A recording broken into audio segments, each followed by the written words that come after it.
Com um novo estilo de escrever reportagens, Talese se tornou referência no jornalismo. Ele é fonte de inspiração para muitos estudantes. Veja a entrevista a seguir, no quadro Perfil.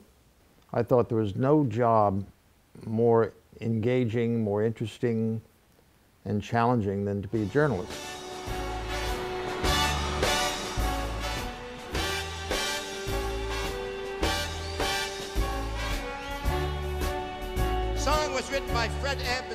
Considerado um dos criadores do gênero conhecido no Brasil como jornalismo literário, Talese é um dos maiores ícones da área.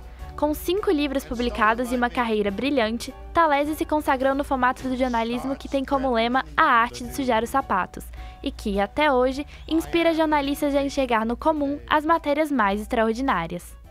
It's a very difficult time for journalism today. The new form of journalism today is very sedentary, who don't move. They sit there and they get their view of the world through a laptop. And instead of looking out to the larger picture of life, they look at the laptop as representing life. And they do so much communicating through the technology.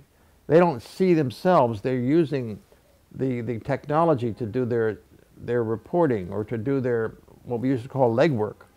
You have to have the presence of yourself and the judgments you bring to what you're seeing to be achieving authenticity and valuable information.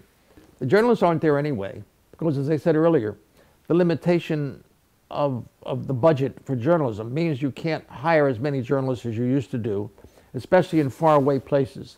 Now you have people in faraway places with a tool that serves as an instrument of information.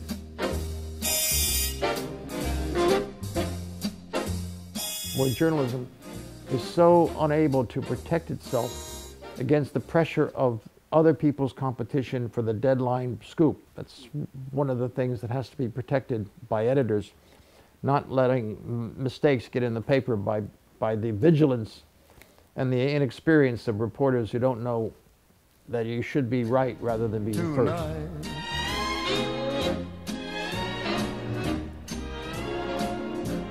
Yes, your love. Journalists are not always aware that they are being influenced. They tend to get information from those who have the power to give the official point of view or the so-called verifiable point of view. We don't get enough of the contrary point of view, the opposition. And the press has its own dedication to telling the truth. Getting into the war in Iraq was the result of terrible reporting in Washington, where the government was saying we have weapons of mass destruction in Iraq. And the Washington reporters were accepting that falsified information. Thus we had an invasion in 2003. We're still paying for that faulty invasion, the faulty reporting, the inaccurate reporting of a lying government. The government was lying and the press wasn't catching up on the lie. And we have a bad result today because of that.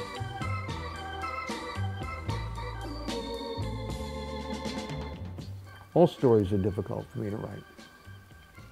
I never find, nor do I seek to find, an easy way to do a story. Because I know that there's a lot of ways to write a story, but I want to find a way to write a story that when I finish it is the best idea I had for how to do that story.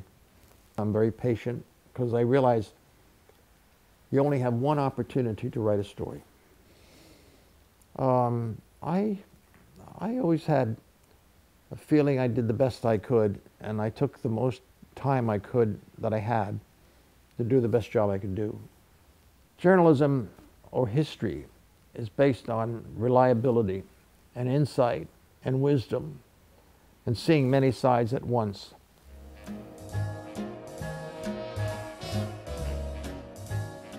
First of all, you have to show up.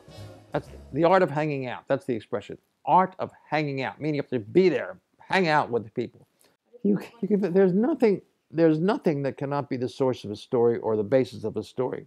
All you have to do is observe, pay attention, and be there. You don't get this over the telephone. You have to. I think a journalist should also read fiction. Not that he should write fiction or she should write fiction. You shouldn't write fiction. You should not make it up. And it gives you an imagination of what is imaginable. And then you could transfer that imaginative sensibility to journalism.